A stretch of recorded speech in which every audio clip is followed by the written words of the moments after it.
এটা আবার কেমন মোমো? এমন মোমো কেউ বানায় নাকি? হ ভাই, এমন মোমো কেউ বানায় না। আজকে ফার্স্ট টাইমে আমি বানাইছি। আমি শুধু এই একটা কারণে মোমো বানাই না, কারণ আমি মোমোর শেপ দিতে পারি না, কোনোভাবেই চেষ্টা করলেও আমি পারি না। কিন্তু আজকে যে মোমো আমি বাইরে থেকে কিনাই না খামু হেডারও উপায় নাই। প্রচণ্ড পরিমাণ বৃষ্টি হইতাছে, এই কারণে ভাবলাম যে মোমো তো আর আমি বাইরে বেচতে নিব না বা মেহমান আইব না, আমি নিজেই তো খামো। শেপ দিতে পারলো আমি খামো, না দিতে পারলো আমি খামো, আমার ফেডই যাইব। তো যেমনি পারি এমনি বানায় লই। তো এইদিকে লেগে আমি মোমোর জন্য সব কিছু রেডি করছি, মানে কাইটা কুইটা। তারপরে চিকেনটারে আমি ব্লেন্ডারে ব্লেন্ড করে নিছিলাম। এখানে লবণ দিয়ে দিছি, আদা রসুন বাটা দিছি, গোলমরিচের গুঁড়া, সয়া সস দিছি, এখানে আমি গাজর দিছি। আর প্রথমে কিন্তু আমি দিছি লেবুর খোসা, যেটা আমি মানে সিলা নিছিলাম ওই খোসাটা দিয়ে দিছি। এই খোসাটা দিলে আমার ফ্লেভারটা অনেক ভালো লাগে। এরপরে পেঁয়াজ কুচি দিছি, কাঁচামরিচ কুচি দিছি, আর লেবুর রস দিছি।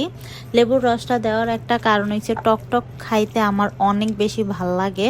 আমি এমন ফ্লেভারের মোমো খাইছিলাম চট্টগ্রামের ঢাকা মোমো নামে, কাজের দড়িতে বেচে ভাই, এত মজা। ওইটাই আমার জীবনে বেস্ট মোমো খাওয়া। এছাড়া অন্যান্য মোমো আমার কাছে এত বেশি মজা লাগে নাই। তো আমি ওইভাবেই ট্রাই করলাম। পরে আমি ভালোভাবে মাইকা তারপরে এদিকে একটু 1 চামচের মতো গরম ফুটন্ত তেল দিয়ে দিছি। যেহেতু গরম তেল আর দিয়া তো মাখন যাইব না, এলিগে আমি চামচ দিয়ে ভালোভাবে মিক্স করে নিতেছিলাম এটা। আর আমার বাসায় আসছিল হচ্ছে সমোসা রোলের শিট যেগুলারে বলে না, ওগুলা ছিল, মোমোর শিট আসছিল না। ওইটার মধ্যেই আমি এই দেখেন ভাই, কেউ হাসছেন না আমার মোমো নিয়ে। আমি এইভাবেই শেপ দিয়া তারপরে মোমো বানাইতেছি। আমি মানে অথেন্টিক যেই শেপটা ওইটা পারি না, যতবার ট্রাই করছি একবারও আমার হয় না। আর এইদিকে আমি কড়ার মধ্যে সামান্য পরিমাণ তেল আর পানি দিয়া লইছি।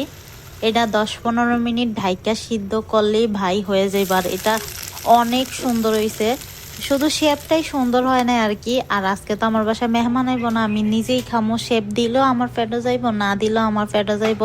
যেহেতু খাইতে মন চাইছে, যেমনে পারছি এমনি বানাইছি, কেউ হাইছে না ভাই। আর যারা আমার মতো মোমো বানাইতে পারেন না, তারা এমনি ট্রাই করতে পারেন। একদম মোমোর শেপ দিয়ে যে মোমো বানায় খাইতে হইব এমন কোনো কথা নাই। আপনি যেমনে পারেন হেমনে বানায় খায়া নিজের মনের তৃপ্তিটা ফুরাইবেন। আর আমি একটা মোমো আপনাকে ভাঙ্গা দেখাইতাছি, ভিতরের ফুডটা হয়েছে নাকি কাঁচা আছে। দেখেন ভিতরের ফুডটা কিন্তু একদম পারফেক্টলি হয়েছে।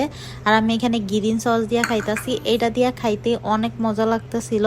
আরেকটা সস আমি বানাইতে পারি কিন্তু আজকে বানাই নাই, এটা দিয়েই খাইয়া নিতেছি। এটা আমার কাছে ভালোই লাগছে, খারাপ না। দেখেন ভিতরের পুর কিন্তু একদম পারফেক্টলি ভাবে হয়ে গেছে। আর আপনারা একটু প্লিজ আমার ভিডিওটা লাইক দিয়ে দিন, হাসাহাসি কইরেন না। আমি চেষ্টা করতেছি মোমো ঠিকভাবে বানানোর, তারপর আজকে বেশি খাইতে ইচ্ছা করছিল দেখে এমনি বানাই দিচ্ছি।